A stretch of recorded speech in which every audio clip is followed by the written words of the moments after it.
오늘 말씀을 선포하겠습니다. 오늘 말씀 제목은 우리의 신분과 상태라고 잡았습니다. 잘 아시는 제목이죠. 뻔한 내용이지만 어쨌든 이 말씀을 풀어나가기 위해서 본문을 히브리서 13장 20절에서 21절 찾으셔서 우리 같이 소리내서 읽고 말씀을 풀어가도록 하겠습니다. 히브리서 13장 20절 21절 말씀입니다. 자, 다 같이 하셨으면 소리내서 읽겠습니다. 준비 시작.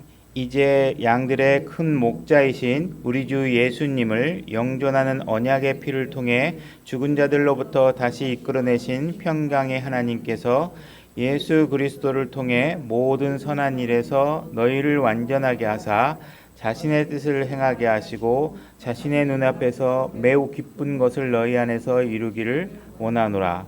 영광이 그분께 영원 무궁토록 있기를 원하노라. 아멘. 여기서 우리가 지금 교리적 내용을 보려는 건 아니고요. 우리가 예수님께서 수고하신 일로 인해서 우리가 완전하게 되었다고 되어 있습니다. 근데 우리가 이 완전하게 되어 있다고 함에도 불구하고 완전하다는 것은 무엇인가 더할 것이 없는 상태가 되겠죠. 그죠? 그럼에도 불구하고 우리가 하나님의 뜻을 뭔가 행하기를 하나님께서 원하고 계신다는 것이죠. 그래서 우리가 완전하게 되었는데도 불구하고 우리가 해야 될 것이 무엇이 있다라는 말이 한편에서는 때로는 모순처럼 여겨질 수 있다는 것입니다. 그래서 완전해졌다는 말은 뭐고 해야 될 일이 있다는 건 뭔가, 그렇다면 완전하게 됐다는 것은 완전하게 되지 않은 무언가가 있다는 것인가, 이런 측면의 이야기를 오늘 이제 공부를 해보려고 합니다. 자, 그리고 그러면 우리가 이제 이런 모순처럼 보이는 구절들이 성경 안에 많이 있는데, 이런 모순처럼 보이는 성경 구절들을 우리가 올바로 나누어서 잘 공부를 하다 보면 굉장히 더 깊은 영역의 하나님의 뜻과 계획들을 우리가 알 수 있는 그런 지경의 확대가 일어난다는 것이죠. 그래서 우리가 하나님 말씀 올바로 나누어서 볼 필요가 있다. 우리가 디모데후서 2장 15절을 찾아보겠습니다. 제가 읽겠습니다. 너는 진리의 말씀을 바르게 나누어 네 자신을 하나님께 인정받는 자로 부끄러울 것이 없는 일꾼으로 나타내도록 연구하라. 이 말씀은 우리 목사님이나 감독이나 이런 사역을 하는 사람들에게 해당하는 말씀으로만 받아들이시면 안 되고, 이거는 모든 성도들에게 적용되는 말로 여러분들이 받아들이셔야 됩니다. 여기 보면 이 말씀은 우리가 성경을 공부해야 되는 이유에 대해서 명확히 설명하고 있는데요. 우리가 하나님의 말씀을 공부해야 되는 이유는 바로 명확하게 무엇이냐 하면 하나님께 인정받는 자가 되기 위해서입니다. 그러니까 성경을 공부하는 이유가 여러분들이 신학원에서 시험을 통과하기 위해서라든지, 아니면 누구와의 언변에서 내가 밀리지 않기 위해서라든지, 내가 누군가를 지나치게 가르치는 위치에 있기 위해서라든지, 이것이 우선순위가 되거나 안 되는 것이죠. 그죠? 물론 각자의 위치에서 신학원 공부할 땐 또 신학원 공부를 하기 위해서 통과하기 위해서 열심히 공부하셔야 되고, 여러분들이 누군가가 하나님 말씀 모르는 사람들에게 전화 드릴 때는 열심히 준비되어서 누군가 가르치는 위치에 있으셔야 돼요. 그리고 또 뭔가 비논리적으로 누군가 하나님 말씀을 훼손하려고 하면 정확하게 논리적이고 상식적으로 하나님 말씀을 대변하려고 노력도 하셔야 되겠죠. 근데 그것이 우선순위가 될 수 없다는 거예요. 가장 최종적인 목적은 뭐냐 하면, 우리는 그 말씀을 대하는 근본적인 자세에는 내가 하나님 앞에 인정받는 사람이 되기 위해서 한다는 것입니다. 그러기 위해서는 여러분들이 학생의 자세로 끊임없이 하나님의 말씀을 탐구하고 연구하셔야 된다는 것이죠. 그죠?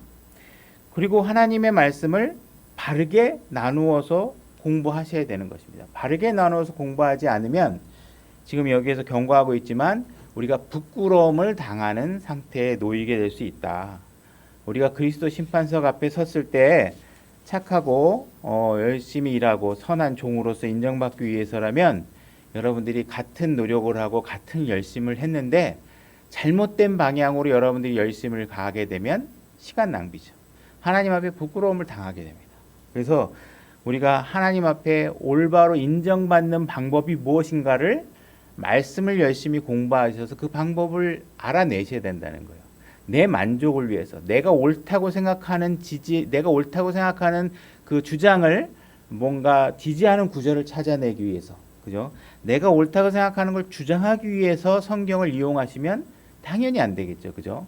그래서 우린 철저하게 그 높으신 그 하나님 앞에 인정받는 자가 되기 위해서 성경을 공부하셔야 된다는 것입니다. 그 방법을 여러분들이 온전하게 이해했을 때 우리의 친구 관계에서 하나님의 인정받는 방법으로 우정이나 친구 관계가 유지될 수 있도록 하셔야 되고, 부부 관계도 하나님께서 인정하는 방법으로 여러분들의 부부 관계가 유지되셔야 되고, 매 시간에 여러분들의 삶은 하나님이 인정하고 수고했다고 얘기하고 잘했다고 하는 방법들로 여러분들의 시간이 채워져 나가야 되는 것이죠. 그렇지 않고 여러분들이 엉망진창으로 하게 되면 성경의 말씀과 동떨어진 생각으로 하시게 되면 안 된다는 것입니다. 그래서 성경을 대하는 자세는 아주 담백하고 심플하게 하셔야 돼요. 성경에서 하라고 하는 것을 하시면 되고, 하지 말라고 하는 것을 하지 않으시면 돼요. 근데 자기가 만약에 성경에서 하지 말라고 하는 얘기가 없으니까 하겠다고 하고, 성경에 하라고 하는 얘기가 없으니까 내가 안 하겠다는 방식으로 성경을 접근하게 되면 엄청나게 혼란과 모순에 빠지게 되는 상황이 놓이게 됩니다. 그러니까 성경은 아주 근본적으로 대하시면 돼요. 하라는 말에 할 때 가장 안전하고, 하지 말라는 거 안 할 때 가장 안전한 겁니다. 그 위에 자기가 머리를 한 번 더 굴려서 변칙적인 방법을 적용할 때는 안전을 보장할 수가 없어요. 그죠? 그러니까 여러분들이 하나님의 말씀을 대할 때는 올바른 방법으로 하셔야 된다. 그 다음에 우리가 이렇게 성경에 모순되는 구절들이나 이런 것들을 올바로 나누어서 공부하게 되면 얻는 유익이 뭐냐면, 우리가 성경에서 비슷한 것들을 찾아내고, 때로는 다른 것들은 다른 것끼리 분류해서 성경의 여러 가지 단어들이나 용어들이나 개념들을 분류하게 되면 우리가 하나님의 우리에게 이야기해 주고자 하는 여러 가지 의미들을 굉장히 체계적으로 광범위하게 우리가 잘 알 수 있다는 것이에요. 그냥 성경에는 진리들이 막 흩어져 있어서 그걸 그대로 보게 되면 이쪽을 떼놓고 보게 되고, 그죠? 또 여기 보게 되면 이쪽을 떼놓고 보면 우리가 놓치는 것들이 있겠죠. 그래서 각각의 성경이 창세기부터 요한계시록까지 그 이야기들이 어떤 용례로 사용되는지, 어떻게 다르게 사용되어 있는지 이런 것들을 잘 분류하셔서 성경의 주제들에 맞게 공부를 하다 보면 하나님 말씀을 굉장히 체계적이고 올바른 방법으로 공부할 수 있다는 것이죠. 그래서 대조와 비교라는 방법을 통해서 하나님 말씀을 바르게 공부하게 되면 여러분들의 시야가 넓어질 수 있다는 것입니다. 그 다음에 이렇게 올바로 나누어서 공부를 하게 되면 여러분들이 잘못된 교리로 빠지는 것들을 막아주는 것이에요. 한쪽에만 디립다 잘못 파가지고 성경 말씀 하나 갖고 나머지는 자기의 논리나 자기의 주장으로 다 채워가지고 성경을 바라보게 되면 다른 말씀에 의해서 위헌이 결정이 될 수 있는 논리적 상황들이 많이 번개되겠죠. 그죠? 자기 성경 말씀 하나 갖고 자기 주장으로 쌓지 말고 하나님이 말씀하는 주장으로 여러 가지 흩어져 있는 주장들을 논리적으로 체계해서 분류하는 방법들을 하게 되면 자기가 잘못 갔던 모순의 방법들이 어디선가 부딪히겠죠. 그래서 오류에 빠지는 것들을 막아줄 수 있다. 그래서 이런 유익이 있기 때문에 여러분들이 하나님의 말씀을 올바로 나누어서, 그 목적은 오직 하나님께 인정받는 자가 되기 위해서 여러분들의 마음이 순수하고 겸손한 자세에서 이루어져야 된다. 뭔가 자기의 지식의 교만을 드러내거나, 그죠? 내가 뭔가 너보다 우월하게 안다는 것을 주장하거나 이런 방식으로 이루어져서는 절대로 안 된다는 것입니다. 오늘 지금 주보를 잠깐 좀 참조해 보시겠어요? 우리가 1번, 2번 이 두 번째 두 가지 상황을 좀 보시면서 이야기를 풀어나갔으면 좋겠는데, 오늘의 주제는 신분과 상태라는 겁니다. 영어로는 신분은 stand라고 얘기하고 있고 상태는 state라고 얘기를 하고 있어요. 그래서 이 두 가지 상황에 대해서 우리가 이해를 하셔야지만 성경을 바라볼 때 모순처럼 보이는 것들이 모순이 아니다라는 것을 알 수 있다는 것입니다. 우리의 신분이라는 것은 하나님께서 우리를 보시는 관점으로 보는 거예요. 그러니까 일단 예를 들어서 일단 시원하게 쉽게 좀 상황을 좀 인식시키고 시작하고 싶은데, 뭐냐면 어떤 사람이 자기의 신분도 모르고 거지처럼 살다가 나중에 알고 봤더니 왕의 혈통이에요. 이 사람이 왕의 혈통이라는 걸 알게 됐어. 그래서 왕이 이 사람을 찾아서 너는 이제부터 일반인이 아니다. 왕의 아들인 것을 내가 알아냈다. 그래서 왕궁으로 데려가서 왕의 신분을 이제 넌 찾아놨어요. 근데 이 왕이 신분이 됐다라는 사실은 왕의 아버지의 혈통이기 때문에 왕의 아들이 됐잖아요. 자기의 노력과 아무 상관없는 거예요. 그죠? 그 신분이라는 것은 아버지의 아들이기 때문에 왕의 아들이 된 거예요. 왕자가 된 거예요. 근데 왕을 딱 시켜놨는데 그러니까 이 사람이 왕자라는 신분은 변할 수 있어요, 없어요? 없어요. 근데 여태까지 전부 다 일반인들하고 시정잡배들하고 놀다 보니까 왕을 시켜놨는데 하는 짓이 어때요? 시정잡배하고 똑같아. 그죠? 그러니까 이 사람이 신분에 대해서는 확고해요. 아버지가 왕에서 추출되기 전에는 무조건 왕자야, 이 사람. 신분은 변할 수가 없어. 근데 여태까지 살아온 삶이 왕궁에서 훈련받고 왕자로서의 교육을 제대로 받지 못하다 보니까 아무 데서나 껌 씹고 아무 데서나 주저앉고 아무 데서나 딱지치고 막 이러는 거예요. 그러니까는 그런 상태가 놓여져 있으면 어떻게 해? 왕이 야 제발 네 신분 좀 생각 좀 해. 그죠? 누군가가 어디서 뭔가 이렇게 막 함부로 거친 말을 하면 옆에 신하들이 뭐라 그러게 전하 그런 말을 쓰시면 안 됩니다. 뭐 이렇게 할 거 아니에요. 왕자들이 따라다니는 주변 사람들이 그런 얘기를 할 거 아니에요. 그죠? 그러니까 여러분들이 지금 왕의 아들로서의 신분이 확보되어 있는 거예요. 그럼 어떻게 하셨어요? 여러분의 출생으로 인해서 확정된 거예요. 뭐에 의해서 출생됐어요? 성령님에 의해서 하나님의 씨에서 여러분들이 태어나신 거라. 그러니까 그 씨가 확정되어 있기 때문에 여러분들의 신분은 다시 출생함으로써 왕자의 위치에 확보되어 있는 위치를 확신하고 있어요. 그러니까 여러분이 어떤 짓을 하는 것과 그 신분은 절대로 훼손되지 않아요. 여러분들이 왕같이 행동하지 않는다 그래서 신분을 빼앗기지 않아요. 근데 여러분들이 왕같이 행동하지 않으면 어떻게 일이 벌어져요? 부끄러움을 당하고 누구도 부끄러워요? 아버지도 부끄러워. 어디 가서 딱 주변에 들어봐. 당신 당신 아들인 것 같은데 저거 아들 맞아? 저기 있는 사람 저 보니까 지금 길에서 앉아가지고 지금 도박이나 막 하고 있던데 막 이런 얘기를 들으면 아버지가 마음이 어때요? 괴로워. 내 아들이 왜 저러나. 그죠? 이런 두 가지 관점이 존재하고 있다라는 걸 이해하시고 신분과 상태의 개념을 이해하시면 돼요. 그래서 신분이라는 것은 그리스도인의 신분이라는 것은 여러분들이 그리스도인이 됨으로 인해서 확보된 신분들이 있잖아요. 뭐냐면 구원받았다, 거룩하게 되었다, 완전하게 되었다, 하나님의 아들이 되었다. 이건 신분에 관한 것이 하나님이 오실 때 여러분들이 취득한 신분이에요.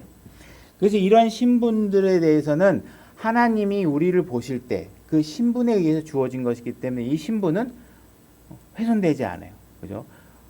왕의 아들로서 어디를 가든 왕의 의전을 받을 수 있는 신분을 갖고 있는 거예요. 여러분들이 할 수 있는데 이런 것들은 여러분들이 수고해서 얻은 게 아니에요. 이 신분은 누구에 의해서 그래요? 우리 그리스도인들은 예수 그리스도가 여러분을 위해서 수고한 일 위에 여러분들이 신분이 세워진 것이에요. 그리고 이 신분은 여러분들이 구원받을 때 확정된 거고 그 이후에 그 확정된 신분은 영원토록 유지되는 것이에요. 이거는 법적인 신분이고 여러분들이 완전하게 모든 것들이 법적으로 모든 면에서 확보되어 있는 거예요. 그러나 우리의 상태는 어떤 거냐면 아버지가 아들을 왕자로서 신분으로서 해놨는데 상태는 지금 형편없어. 사람들이 전부 다 보면 에이그 저 사람 봐봐. 그 집 아들이라며. 근데 왜 아들이 왜 상태가 저래? 이렇게 하는 거예요. 그러다가 어느 순간에가 막 상태가 딱 좋아지면 사람들이 저 사람 많이 변했는데? 그 집 사람 같아. 그 집 아들 같이 많이 변했어. 전에는 전에는 처음에는 그냥 보니까 형편없던데. 이런 상태가 됐어요. 그러니까 이 상태는 계속 변할 수 있는 상태예요. 올라갈 수도 있고, 내려갈 수도 있고, 그런 것들이 변화되겠죠. 그죠? 우리의 상태들은. 그 다음에 우리의 상태들은 그래서 기복이 굉장히 심한데 이 기복이 이루어지는 근본 원인의 동력은 누가 제공할 수 있냐면 우리가 제공하는 거예요. 내가 열심히 아들답게 살려고 노력하면 아들로서의 행동을 하려고 노력하면 이루어질 수 있는 것이지만 내가 그것을 포기하고 아무렇게나 살면 그 상태는 유지되지 않는 거예요. 그러니까 그리스도인들이 머릿속에 항상 생각해야 될 것 중에 하나가 뭐냐면 우리의 신분을 생각하는 거예요. 우리가 남자들은 예비군 훈련 가면 신분이 자기 머릿속에 완전히 싹 달라지잖아요. 그죠? 예비군 옷을 입으면 예비군답게 행동을 해요. 그죠? 그러나 이 양복을 딱 입으면 바깥에 나가서도 청바지 입고 있을 땐 그래도 아무리 길가에 이렇게 앉아서 있을 수 있는데 양복 입고 길바닥에 아무렇게 못 앉잖아요. 그죠? 내 옷이나 내 겉에 있는 신분이나 이런 상태를 생각하게 돼요.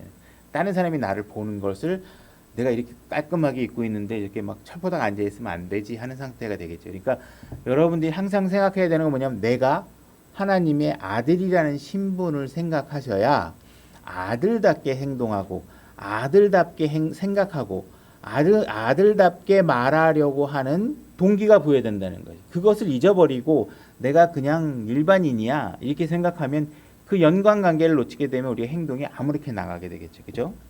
그래서 우리 이런 신분들을 명확하게 알고 계셔야 된다는 것입니다. 그래서 이 두 가지 상태들을 잘 이해하셔야 돼요. 그래서 이제부터는 신분과 상태에 대한 교리적인 내용은 다 설명이 끝났어요. 그렇지만 이제 지금부터는 뭐냐면 그와 관련된 성경 구절들을 찾아가면서 시간이 허용되는 범위 내에서 찾으면서 어떻게 이런 모순들이 보여지고 있고 성경의 사례에서 있는지를 찾아보도록 하겠습니다. 히브리서 10장 10절로 가겠습니다.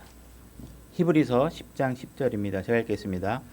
바로 이 뜻으로 말미암아 예수 그리스도의 몸이 단 한 번 영원히 드려짐을 통해 우리가 거룩히 구별되었노라. 우리가 거룩히 구별되었는데 어떤 것을 통해서 거룩히 구별됐냐면 예수님이 드려짐으로 인해서 희생물로 드려짐으로 인해서 우리가 거룩하게 되었다는 것이에요.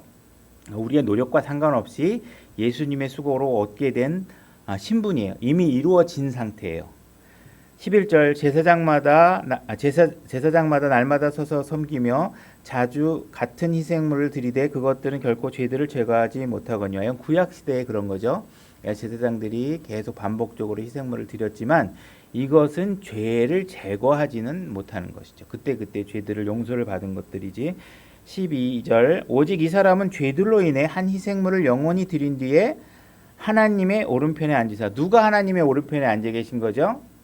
예수님이 하나님의 오른편에 앉아 계신 거예요.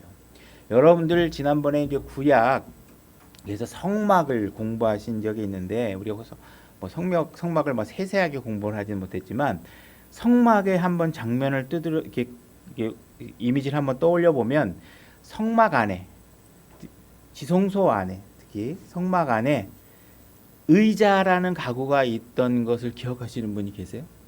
없죠. 성막 안에는 의자가 없어요. 성막 안에는 의자가 없어요. 앉아 있을 수 있는 데가 없어요. 지성소 안에도 없어요. 근데 예수님이 지금은 하나님 우편에서 앉아 계세요. 이건 무엇을 얘기하시는 것이냐? 십자가 사건까지 예수님이 우리를 위해서 한시도 앉아있지 못하고 수고하시고 노력한 과정들이 십자가 사건 이후에 이미 다 끝났어요. 그죠?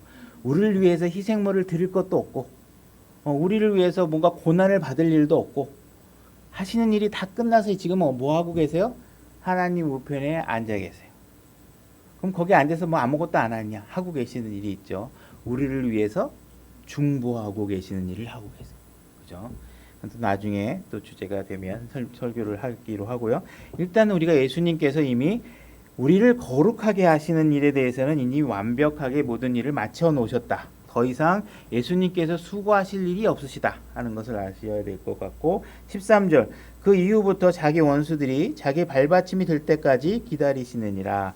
그분께서는 거룩히 구별된 자를 단 한 번 헌물을 드림으로 영원토록 완전하게 하셨느니라. 자, 그래서 우리를 완전하게 하셨다고도 말씀하고 있습니다. 우리가 완전하게 된 것은 내가 무엇을 더하고 수고해서 이루어진 것이 아니라 예수님께서 단 한 번 드려짐으로 인해서 우리가 완전하게 된 것이죠.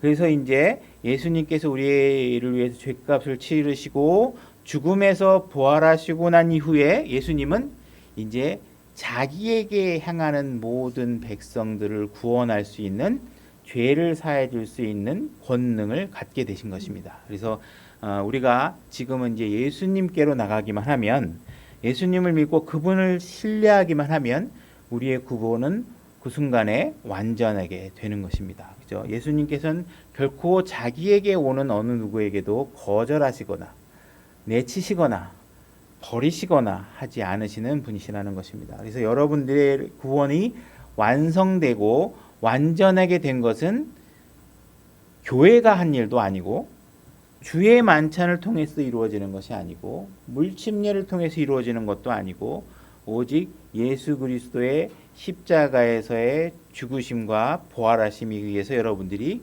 구원이 완전하게 되어진 것입니다. 그죠? 그래서 여러분들의 구원은 완전하게 되었다. 자, 히브리서 6장 1절로 가보겠습니다. 자, 그러므로 우리가 그리스도의 교리의 기초 원리를 떠나 완전함으로 나아가서 죽은 행위들로부터의 회개와 하나님을 향한 믿음과 침례들에 대한 관한 교리와 안수와 죽은 자들의 부활과 영원한 심판의 기초를 다시 놓지 말지니라 이렇게 되어 있죠.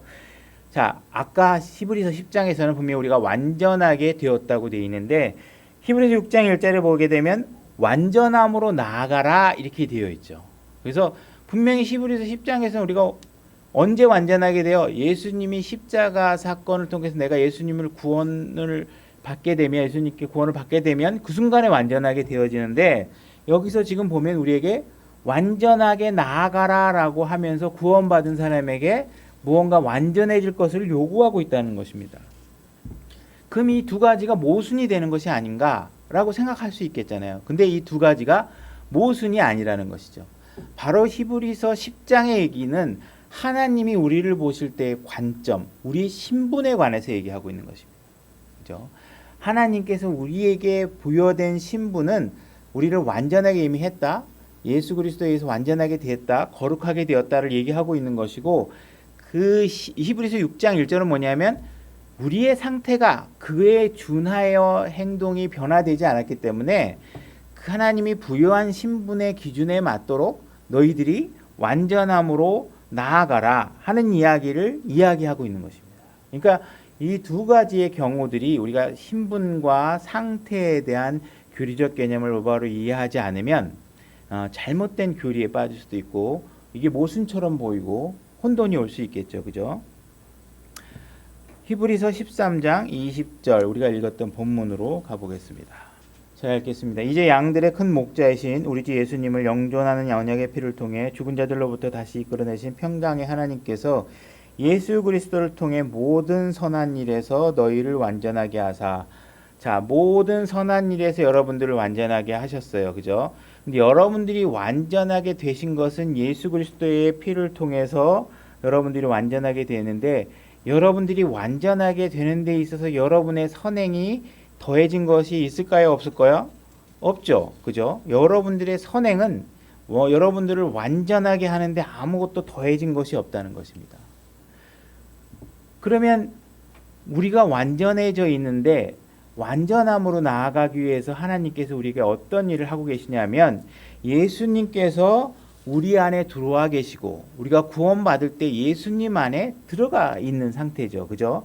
그래서 우리가 예수님이 안에서 내가 안에 들어와 계신 예수님의 뜻에 따라서 우리가 그분께 나를 내어드리게 되면 좀 더 주님의 뜻에 준하는 행동을 하게 되고 점점 더 완전한 상태, 우리의 신분에 걸맞는 상태가 이루어질 수 있다라는 것입니다. 그래서 우리가 우리의 신분을 잘 이해하고 그 신분에 합당한 내가 갖고 있는 지휘권, 발동력들을 이용을 해서 내 안에 계신 예수 그리스도의 신분을 이용해서 내가 더욱더 거룩한 상태로 될 수 있도록 내 자신을 옛 생각으로부터 끊어내고 예수 그리스도의 생각과 의지에 내 자신을 맡겨드리면 되는 것이죠. 그죠? 우리가 완전해질 수 있는 방법은 모든 결정권을 예수 그리스도께 맡겨드릴 때 가능하다는 것입니다. 그죠?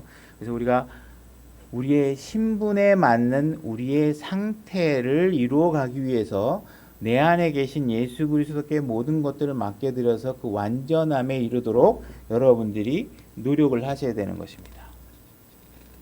그래서 우리가 근데 감사한 것은 어쨌든 우리가 아까 얘기하셨지만 내 안에 예수 그리스도가 들어왔다는 의미는 뭐냐 하면 이미 우리가 완전해질 수 있는 모든 풍요로운 필요들을 이미 하나님께서 우리에게 주신 것이다. 베드로후서 1장 3절로 가보겠습니다. 베드로후서 1장 3절입니다. 제가 읽겠습니다. 우리를 부르사 영광과 덕에 이르게 하신 분을 아는 것을 통해 그분의 신성한 권능이 생명과 하나님의 성품에 속한 모든 것을 우리에게 주셨도다. 자, 하나님의 성품에 속한 모든 것을 우리에게 주셨습니다.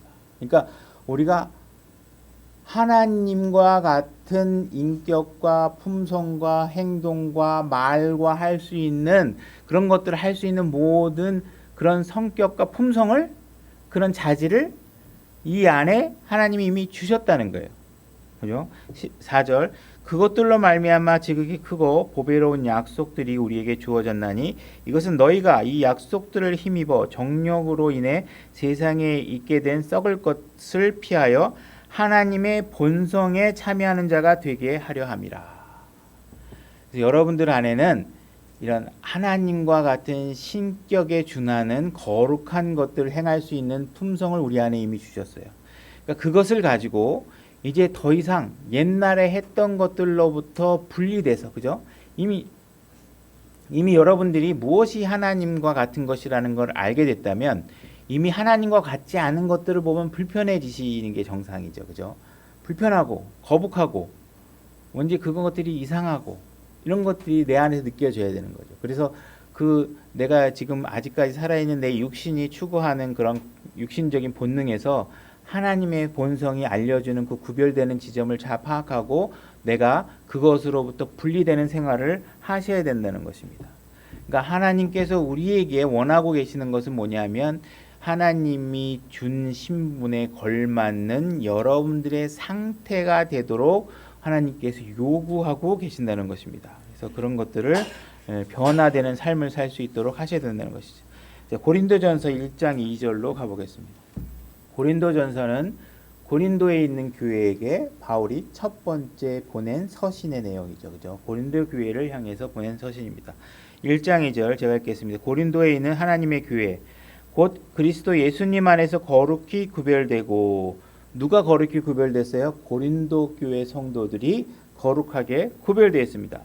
되고 성도로 부르심을 받은 자들과 각 처에서 예수 그리스도 우리 주 곧 그들과 우리 주 되신 분의 이름을 부르는 모든 자에게 편지하노니, 이렇게 되어 있습니다. 그래서 하나님께서는 고린도 교회 성도들을 거룩히 구별된 자다, 하나님께서 부른 자다, 이렇게 얘기를 하고 있죠. 6장 11절로 가보겠습니다. 우리가 거룩하게 구별된 것은 예수님 안에서 예수님에 의해서 얻게 된 우리의 신분을 얘기하고 있는 것입니다. 6장 11절, 너희 중에 이 같은 자들이 더러 있으나 너희가 우리 하나님 영을 통해 주 예수님의 이름으로 씻기고 거룩히 구별되어 의롭게 되었느니라. 자, 우리가 거룩하고 의롭게 구별되었는데 그것이 어떻게 되었다고 얘기하고 있어요? 예수님의 이름으로 씻겼다고 되어 있죠. 그러니까 우리가 지금 예수님에 의해서 이루어진 신분, 이것은 하나님께서 우리에게 부여한 신분, 하나님이 우리를 보시는 신분을 얘기하고 있는 거예요. 그죠? 그러니까 이런 신분에 관한 것이다. 그죠? 그러니까 이거는 이미 확정된 거예요. 변하지 않는 거예요. 우리가 거룩히 구별되었다고 얘기하는 것은 예수님에 의해서 이루어진 부분을 이야기하고 있는 것이다. 자, 데살로니가전서 4장 1절로 가보겠습니다. 데살로니가전서 4장 1절 제가 읽겠습니다. 그러므로 또한 형제들아, 우리가 주 예수님을 힘입어 너희에게 간청하고 권면하노니 너희가 마땅히 어떻게 걸으며 하나님을 기쁘게 할 수 있는지 우리에게서 받았은즉 그대로 더욱더 넘치게 하라. 우리가 주 예수님을 힘입어 너희에게 무슨 명령들을 주었는지 너희가 아느니라. 하나님의 뜻은 이것이니 곧 너희가 거룩하게 구별되는 것이라. 너희는 음행을 삼가하고 하고 점점점점점 계속 나가죠.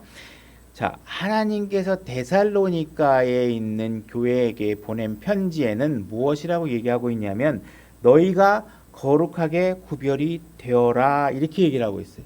아까 고린도전서에서는 고린도 교회에게 하고 있는 이야기는 뭐냐 하면 너희가 거룩하게 구별되었다, 이렇게 얘기를 하고 있고, 지금 여기서는 거룩히 구별되라 하면서 우리가 거룩히 구별되어야 할 내용에 대해서 그 이후에 쭉 설명을 하고 있죠. 그러니까 하나님께서는 지금 너희는 거룩하게 구별되었으니 거룩하게 구별되어라라는 동호 반복적인 이야기를 하고 있는데, 이것이 우리가 상태와 신분을 이해하면 굉장히 논리적으로 맞는 이야기라는 것을 우리가 알아야 되는 것입니다. 이것이 결코 모순되는 얘기가 아니라는 것이죠. 그래서 우리가 하나님이 보실 때 구별된 상태에 준하는 우리의 삶이 이루어져야 된다 하면서 데살로니가 전서에서는 거룩하게 구별되어야 할 내용에 대해서는 3절에서는 음행을 삼가해라. 그죠? 음행을 삼가해라. 4절에서는 존귀한 삶을 살아라. 읽진 않겠지만 4절에서는 존귀한 삶을 살아라 이런 얘기를 하고 있고 5절에서는 자신의 육신의 욕망을 제어할 수 있어야 된다. 이런 얘기를 하고 있습니다. 그 다음에 6절에서는 속이지 말고 깨끗하게 살아라. 7절에서는 거룩하게 살아라. 결국은 여러분들의 실질적인 이 현 세상에서의 삶이 신분에 맞지 않은 부분을 최대한 신분에 맞도록 해야 되는데 그것이 무엇이냐? 음행으로부터 거룩하게 되는 것이고, 그죠? 욕망을 제어하는 것이고, 속이지 말고 거룩하게 구별되는 삶을 살아라 하는 것이라는 것이죠, 그죠? 그래서 우리가 우리의 신분을 이해해야 내가 도달해야 될 목표를 이해할 수 있는 것이죠.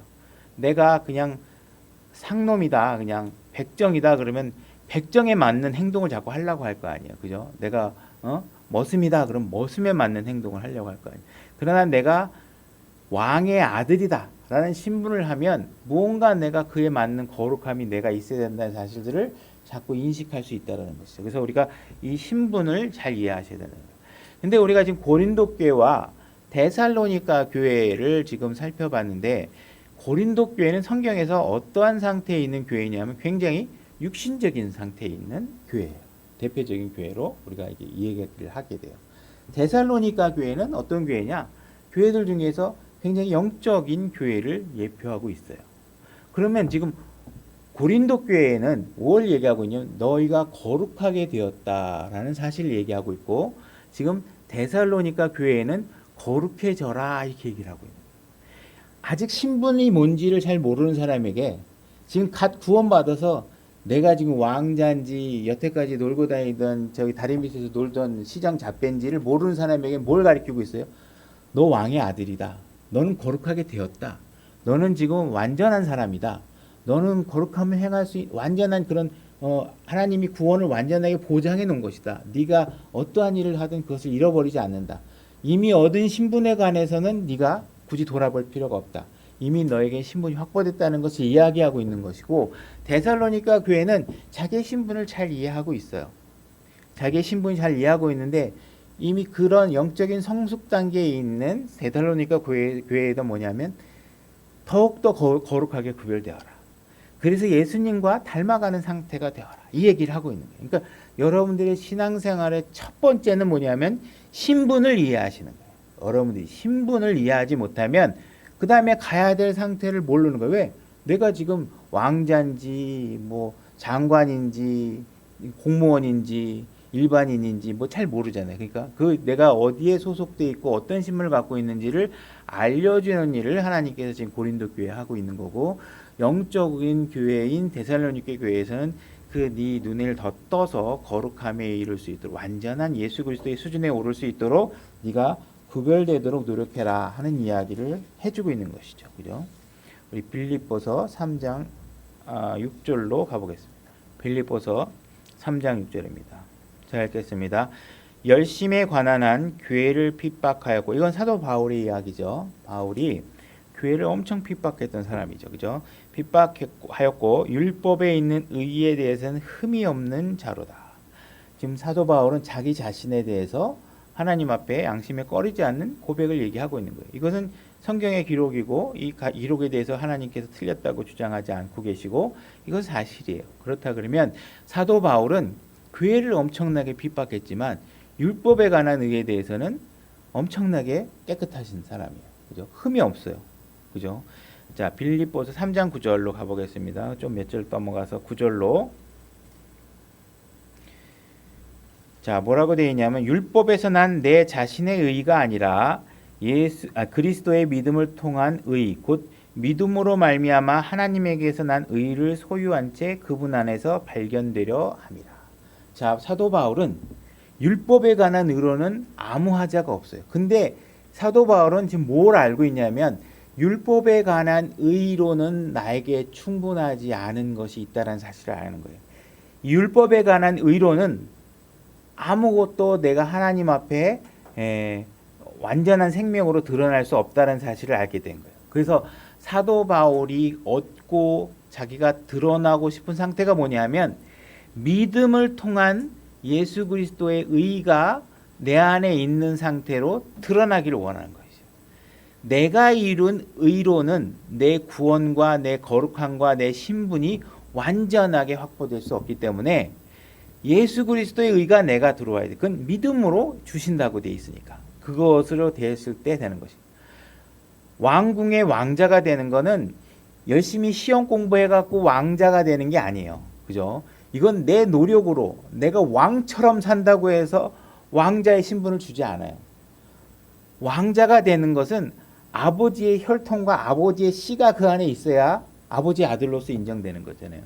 그러니까 내가 왕처럼 거룩하게 교육을 받았다고 하나님의 아들이 되는 게 아니라 그분의 씨가 내 안에 있어야 돼요. 그분의 생명의 씨가 내 안에 들어오게 하는 방법은 예수님께서 이루어 놓은 무엇인가를 내가 믿음으로 받는 것이에요. 그래서 예수 그리스도의 의가 내 안에 들어온 채 하나님 앞에 발견되기를 원하는, 그것이 확고한 구원이고 영원한 것이고 안전한 내 상태의 신분이 되어지기 때문에 그렇게 하는 거라는 것이죠. 그래서 사도 바울은 내가 율법으로 의해서 완전하게 된 그 의조차도 더러운 걸레와 같다고 사도 바울은 이야기하고 있는 것입니다. 그래서 사도 바울은 하나님의 의를 취함으로 인해서 자기가 가지고 있었던 기존의 종교로부터 등을 돌리게 됐고 예수님께로 향하게 됐고 그분을 구원자로 믿었고 그 믿음을 통해 하나님의 의가, 예수 그리스도의 의가 나에게 전가되어서 그 의로 내가 의롭게 될 수 있었다는 것을 얘기하고 있는 것입니다. 그러니까 우리가 주어진 신분에 관해서는 내 의로 주어지지 않는다. 하나님께서 주시는 것이고 그것을 받는 방법은 믿음으로만이 가능하다라는 것을 우리가 아셔야 되는 것입니다. 에베소서 6장 14절로 가겠습니다. 제가 읽겠습니다. 그런즉 서서 진리로 너희 허리를 동여매고 의의 흉갑을 입으며, 이렇게 되어 있습니다. 여러분들은 예수 그리스도로 인해서 의롭게 되었어요. 근데 우리에게 의의 흉갑을 입으라고 또 얘기를 하고 있습니다. 그럼 이게 무엇인가 하는 것이죠. 여러분들이 의롭다고 인정받게 된 것은 하나님의 의에서 이루어진 여러분의 신분에 해당하는 상태입니다. 그러나 여기서 의의 흉갑을 입으라고 하는 것은 이 땅에 여러분들이 살면서 다른 사람들이 나를 의의 문제로 공격할 때 내가 그 의의 문제를 방어하려면 내가 어때야 돼요? 내 의가 있어야 돼요. 하나님의 아들답게 사는 무엇인가가 내 의로 내 가슴을 탁 막고 있어야지 누가 뭐라 그래도 막 가슴이 찔리지 않고 막 쭈그러들지 않고 이렇게 담대하게 나갈 수 있잖아요. 근데 너 아들이라며? 근데 하는 짓이 왜 그래? 뭐 말하는 거 보니까 뭐 건달하고 똑같네? 그러면 그러네. 이렇게 내가 주눅 들잖아요. 그죠? 거기에 대해 담대하려면 어떻게 해요? 내가 실제로 의롭게 행동하고 의롭게 말하고 거짓말하지 않고 거룩하게 행동해서 딱 했을 때 누군가가 뭐라 그러면 내가 언제 그랬어? 그거 안 했는데 이렇게 내가 담대해 줄 수 있잖아요. 그죠? 누군가로부터 나의 의의 공격으로부터 내가 방어하려면 내 의가 있어야 되는 거예요. 여러분들의 의의 흉패를 가슴에 갖고 있어야 되는 거죠. 이것을 갖고 있지 않다고 해서 여러분들이 하늘나라에 들어가느냐 못 들어가느냐 하는 문제와는 전혀 상관이 없다는 거죠. 이미 여러분들의 신분은 확고한 겁니다. 그러나 그 자녀답게 이 땅에서 살기 위해서는 의의 공격에 여러분들이 지지 않고 담대해지기 위해서는 여러분들이 의의 흉갑을 두르셔야지만 된다는 것입니다. 그래서 의의 흉갑을 두르고 신앙인으로서 군사로서 여러분들이 싸움을 하셔야지만 여러분들이 승리할 수 있다는 것입니다. 베드로전서 2장 24절로 가보겠습니다. 제가 읽겠습니다. 친히 나무에 달려 자신의 몸으로 우리의 죄들을 지셨으니 이것은 그들에 대하여 죽은 우리가 살아서 의에 이르게 하려 하심이라. 자, 예수님께서 십자가에 돌아가심으로 인해서 여러분들이 의로워졌다라는 혼의 구원에 관한 문제는 명백하게 여러분들이 다 알고 계시죠. 근데 이 구절에서 얘기하고 있는 건 뭐냐면 여러분들이 예수 그리스도가 십자가에서 피를 흘리고 죽으신 이유가 여러분들의 혼의 구원만, 신분만을 위해서 죽지 않으셨다는 걸 얘기하고 있는 거예요. 뭘 위해서 죽으셨어요? 여러분들이 의에 이르게 하려고 죽으셨다는 거예요. 여러분들의 신분은 예수님이 죽고 부활하실 때 다 끝나서 확보됐어요. 근데 예수님이 죽고 부활하신 이유 중에 플러스 알파가 뭐가 있냐? 내가 너를 의롭게 해놨거든? 그러니까 그 의에 맞게 네가 의로워져. 그 일을 위해서도 내가 죽었어. 너를 위해서 죽은 내 구원의 목적은 너의 신분만을 위해서가 아니야. 내가 너를 구해놨으니 그 의로운 신분에 맞게, 하나님의 아들의 신분에 맞게 너희가 의롭게 행동을 해라, 이런 말씀을 하고 계시는 것이고, 그것까지를 포함해서 내가 피를 흘렸다. 내가 십자가에 죽었다. 이 얘기를 하고 있는 것입니다. 그러니까 여러분들이 말하는 품새나 말하는 격식이나 그죠? 하는 행동이나 의사결정을 하는 방법에서도 그죠? 내가 누구의 시각에서 누구에게 결정권을 드리고 의사를 결정하는지, 그래서 내가 경배하는 가운데서도 내 생각이나 잘못된 것들이 들어가서 하나님께 합당하지 않은 경배를 드리고 있는 것은 아닌지, 이런 부분들을 우리가 잘 구별해서 시간들을 채워나가지 않으시면 결국은 예수 그리스도가 우리를 위해서 죽은 그 구원의 목적에 합당하게 우리가 살고 있지 못하고 있는 것이다 라는 것을 아셔야 된다는 겁니다. 로마서 3장 28절로 가보겠습니다. 로마서 3장 28절입니다. 제가 읽겠습니다. 그러므로 우리가 결론을 내리노니 사람은 율법의 행위와 상관없이 믿음으로 의롭게 되느니라. 그죠? 우리가 명확하죠. 율법의 행위와 상관없이 믿음으로 의롭게 돼요. 4장 25절로 가보겠습니다. 로마서 4장 5절. 로마서 4장 25절. 그분께서는 우리의 범죄로 인하여 넘겨주셨으며 우리의 칭의를 위하여 다시 일으키셨느니라. 여기서 칭의라는 말을 사용하고 있죠. 이 칭의라는 것은 하나님께서 우리를 의롭다고 인정해 주셨다는 것이에요. 인정해 주셨다는 것. 그러니까는 실질적인 내 상태와는 상관없이 하나님께서 그렇게 인정하셨다는 거예요. 그죠? 그러니까 채점표에 여러분들을 합격 이렇게 표시해 놨다는 거예요.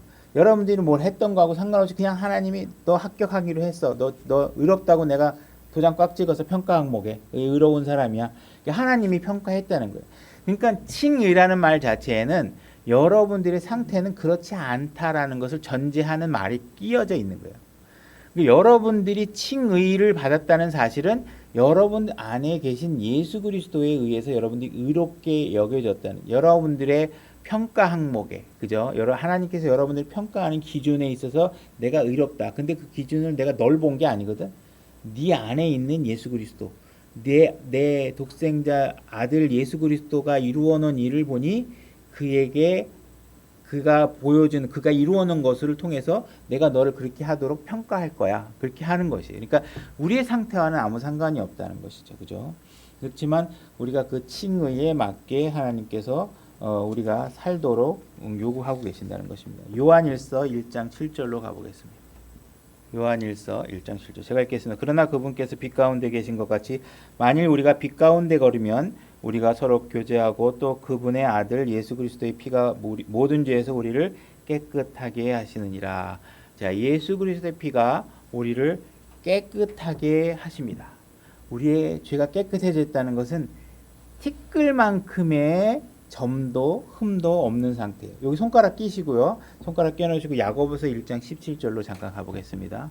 야고보서 1장 17절 제가 읽겠습니다. 모든 좋은 선물과 모든 완전한 선물은 위에서 오며 빛들의 아버지로부터 내려오거니와 그분께서는 변함도 없고 회전하는 그림자도 없느니라. 자, 모든 좋은 것은 하늘로부터 옵니다. 그리고 하늘로부터 오는 빛에 비춰지는 대상에는 뭐가 없어요? 그림자가 없습니다. 그죠? 여러분들이 하나님의 말씀으로 비춰지는 그 빛 가운데 거하게 되면 여러분들에게는 점도 흠도 없는 상태가 되는 것입니다. 그러니까 예수 그리스도의 피로 의해서 여러분들이 깨끗해졌다는 것은 진짜 점도 흠도 없이 깨끗해졌다는 거예요. 그러니까 여러분들이 신분적인 부분에 있어서는 명확하게 깨끗하는 걸 선언하고 있고, 그리고 그 하늘로부터 오는 빛 가운데 교제할 때 여러분들이 이렇게 흠도 없는 교제가 또 가능한 것이죠. 그죠? 다시 요한일서 1장 8절로 다시 돌아오겠습니다.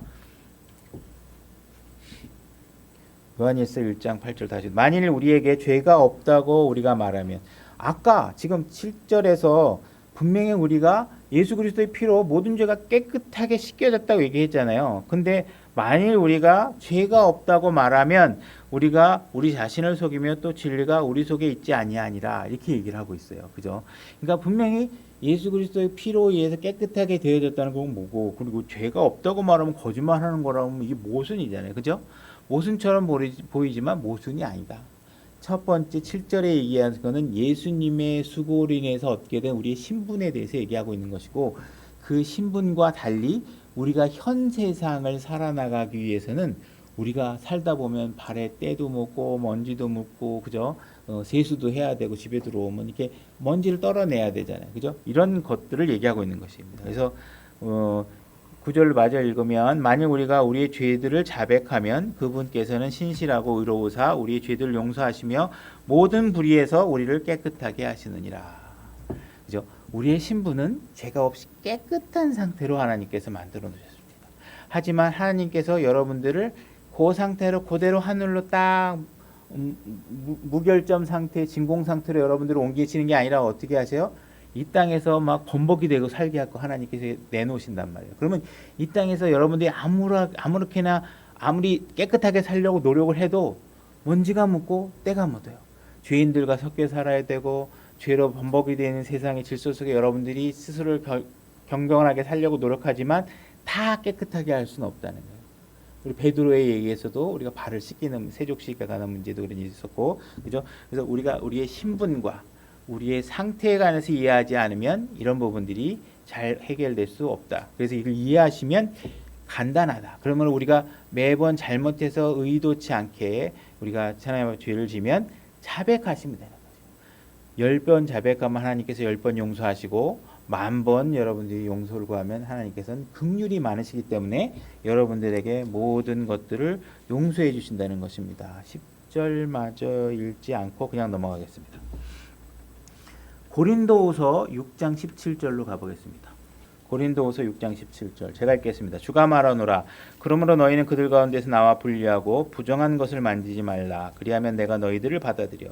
자, 여러분들은 이제 구원받은 사람입니다. 그러므로 여러분들은 부정한 것들에 손을 대지 않고 거룩하게 구별되는 삶을 사셔야 되겠죠.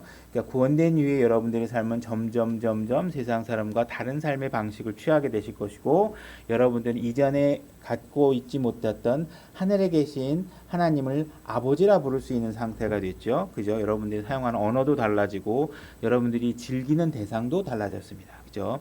그래서 예수 그리스도 안에서 여러분들은 새로운 창조물로서 변화된 삶을 살게 됩니다.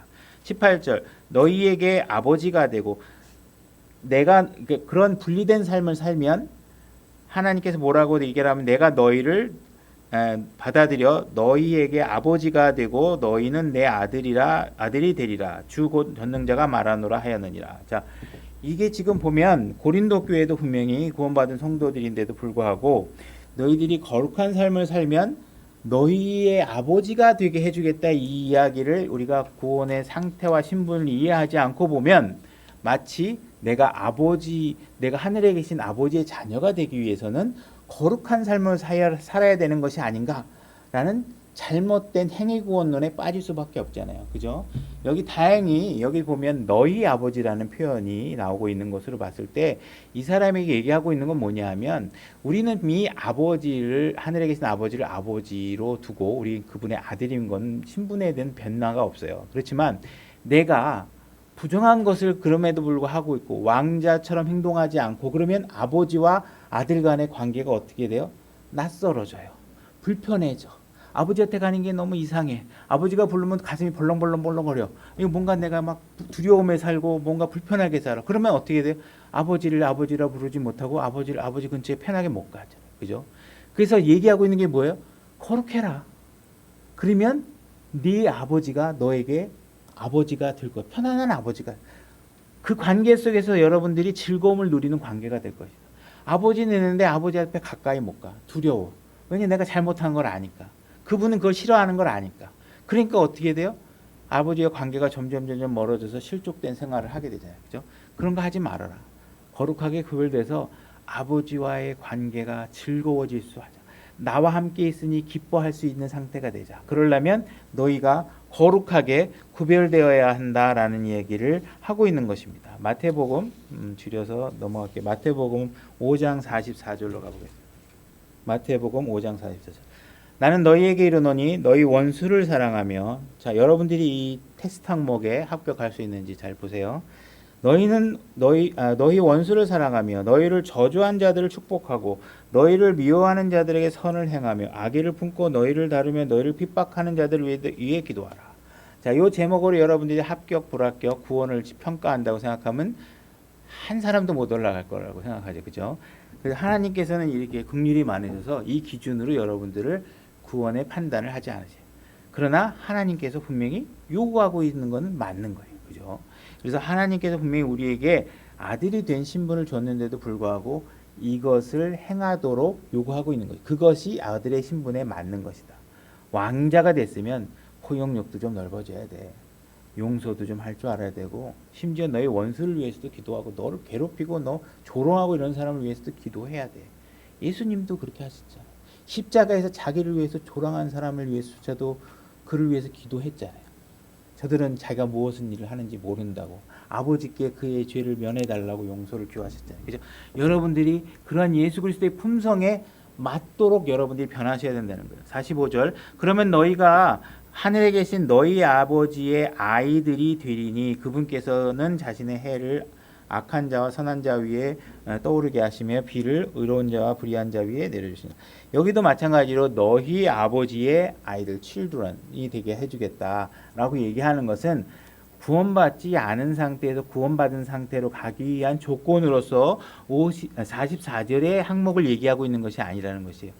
이런 것들을 여러분들이 잘 함으로 인해서 아버지의 자녀답게, 아우 저 집 그냥 저 사람 아들답게 행동 잘하던데 자네 아들 봤더니 정말 어유 굉장히 지금 착하고 경호바러 막 인사도 잘하고, 누가 보니까 길에 누가 어려운 일 생겼는데 가서 도와주기도 하고, 보니까 지난번에 보니까 막 욕을 먹는데도 아주 욕하는 사람한테 젠틀하게 아주 잘 대하던데, 이렇게 함으로 인해서 사람들로부터 그의 신분이 저 사람의 아들답게 보이도록 하라는 것입니다. 그리고 그렇게 함으로 인해서 실제로 자기 아버지와의 관계도 낯설지 않은 상태가 되도록 하라는 것입니다. 그래서 여기 분명히 너희의 아버지, 만약에 우리가 구원받은 사람끼리라면 우리 아버지가 되죠. 그 사람 아버지하고 나하고 아버지하고 다르면 안 되죠. 네 아버지 그러면 내 아버지 아니게 되는 거예요. 그런 상태를 얘기하는 게 아니라는 거죠. 그죠? 자, 로마서 6장 4절로 또 가보겠습니다. 로마서 6장 4절입니다. 제가 읽겠습니다. 그러므로 우리가 죽음 안으로 침례를 받아. 자, 죽음 안으로 침례를 받았다는 얘기는 죽었다는 것을 얘기하는 겁니다. 그분과 함께 묻혀나니 이것은 그리스도께서 아버지의 영광을 힘입어 죽은 자들로부터 일으켜진 것 같이 우리도 생명의 새로움 속에서 걷게 하려 함이라. 자, 4절에서는 우리가 죽음 안에 침례를 받았다는 얘기를 하고 있는 것입니다. 6절. 우리가 이것을 알거니와 우리의 옛사람이 그분과 함께 십자가에 못 박힌 것은, 자, 우리의 옛사람이 예수 그리스도와 함께 십자가에 못 박혔다고 얘기하고 있습니다. 4절에서는 우리가 죽음으로 침례를 받았고, 6절에서는 옛사람이 십자가에 못 박혔고, 7절 죽은 자는 죄로부터 해방되느니라. 만일 이제 우리가 그리스도와 함께 죽었으면 또한 그분과 함께 살 줄을 믿노라. 우리가 예수 그리스도와 함께 죽었다. 이렇게까지 얘기하고 있습니다. 그러니까 우리의 옛사람은 죽었다라는 얘기를, 죽음 안에 침례를 받았다, 옛사람이 죽었다, 예수님과 함께 죽었다, 이 이야기를 하고 있어요. 그래서 우리는 지금 옛사람이 죽었다, 이 상태를 얘기하고 있는데, 에베소서 4장 20절로 가보겠습니다. 제가 읽겠습니다. 너희는 그리스도를 그렇게 배우지 아니하였느니라. 진리가 예수님 안에 있는 것 같이 너희가 그분의 말씀을 듣고 그분에게서 가르침을 받았을진데 이전 행실에 관하여 너희가 속이는 것으로 가득한 욕심에 따라 부패한 옛사람을 벗어버릴 것을 가르침을 받았나니. 자, 아까는 분명히 옛사람이 죽었다고 얘기를 하고 있는데 여기서는 옛사람을 벗어버리라고 얘기하고 있죠. 그러니까 이 두 가지가 과연 모순이냐, 그게 아니라 우리가 이제 알았으니까 아까 로마서 얘기하고 있는 것은 우리의 신분에 관한 것이구나. 예수님과 더불어 이루어진 것들, 예수님이 한 것이고, 지금 이것은 우리에게 예수님이 한 거하고 상관없이 이 땅에서 우리가 살 때 우리의 옛 사람을 벗어내버리는 삶을 살아라, 이 얘기를 하고 있는 것이죠. 근데 이 옛사람에 관한 문제는 사도 바울도 겪고 있었다는 것입니다. 로마서 7장 18절로 가보겠습니다. 로마서 7장 18절 읽겠습니다. 내 안에 곧 내 육신 안에 선한 것이 거하지 아니하는 줄 내가 아노니 원함은 내게 있으나 선한 그것을 어떻게 행할지는 내가 찾지 못하노라. 이는 내가 원하는 선은 내가 행하지 아니하고 도리어 내가 원치 않은 악을 곧 그것을 내가 행하기 때문이라. 자, 사도 바울조차도 이미 구원받은 이후에 예수님을 만난 이후에도 이 사도 바울은 지금 육신적인 문제에 대해서 스스로 해결하기 어려운 부분이 있다는 걸 고백하고 있는 것이죠. 분명히 신분적으로는 옛 육신이 죽어 있는 상태입니다. 그러나 아직 우리가 육체의 구원이 이루어지지 않은 상태에서 육신을 입고 있는 상태에서 사도 바울은 계속 이런 싸움이 죽을 때까지, 그죠? 아니면 예수님을 만날 때까지, 휴거될 때까지 이 싸움은 끊임없이 계속 우리에게 이루어질 것이고 그 싸움을 우리가 선하게 승리할 수 있는 방법을 찾아내야 된다는 것입니다. 자, 그래서 우리가 오늘 이렇게 신분과 상태에 관한 교리를 가지고 서로 모순되는 듯한 교리가 보이는 구절들을 찾으면서 우리가 살펴봤어요. 이렇게 우리가 이런 부분들을 올바로 나누지 않으면 교리적 충돌이 생긴다는 것이죠. 그죠? 우리가 상태만 보고 신분을 생각하지 않으면 우리의 상태만 보고 거룩해지도록 행동해라, 완전해지도록 행동해라만 생각하면 우리가 어떤 구원 교리가 생겨요? 행위 구원 교리가 생긴단 말이에요. 그리고 한 번 받은 구원이 잃어버릴 수도 있어. 왜? 내 상태는 항상 일정하지가 않으니까. 좋았다 나빴다 하는데 내 구원이 됐다 안 됐다 막 이러고 왔다 갔다 하는 거예요. 그러면 온전한 안정된 삶을 살 수 없잖아요. 그죠? 그러나 내가 만약에 신분만을 강조하고 상태를 다 무시. 너 아들이 됐어. 이제 걱정하지 마. 아무렇게나 살아. 이렇게 하면 어떻게 돼요? 우리의 삶은 엉망이 되고 하나님 앞에 세상 앞에 부끄러운 자로 드러날 수밖에 없는 것이 되겠죠. 그래서 이 신분과 상태가 완전하게 일치될 수 있는 삶을 살도록 우리가 노력해야 된다는 것입니다. 그래서 이런 것들을 우리가 잘 이해하지 않으면 엄청나게 모순이 생길 것 같지만 이걸 이해하게 되면 이해의 폭이 하나님께서 우리의 요구하는 것이 무엇인가라는 것에 대한 이해의 폭이 굉장히 더 넓어질 수 있다는 것이죠. 그죠? 그러니까 우리가 여기서 주의할 것들은 뭐냐 하면 사람들이 갖고 있는 착각들 중에 우리 오류 중에 뭐냐면 이것이 너그러움이라고 생각하는 것이 뭐냐면 여러분들이 하나님의 아들이 됐어요. 근데 하나님 보세요. 바울도 그냥 다 죄 짓잖아요. 너무 괴로워하지 마세요. 그거 너무 여러분들이 꼭 그렇게 완벽하게 살려고 하지 마세요. 이렇게 가르치면 될까요? 안 될까요? 안 되는 거예요. 그죠? 가르치는 건 지금 예수님이 가르치는 건 뭐예요? 계속 나처럼 완벽하게 되라. 예수님처럼 완벽하게 되라.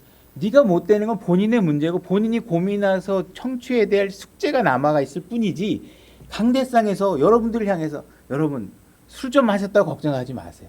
이걸 내가 선포하면 되겠냐 이거예요. 안 된단 말이에요. 그건 여기서 나올 말이 아니에요.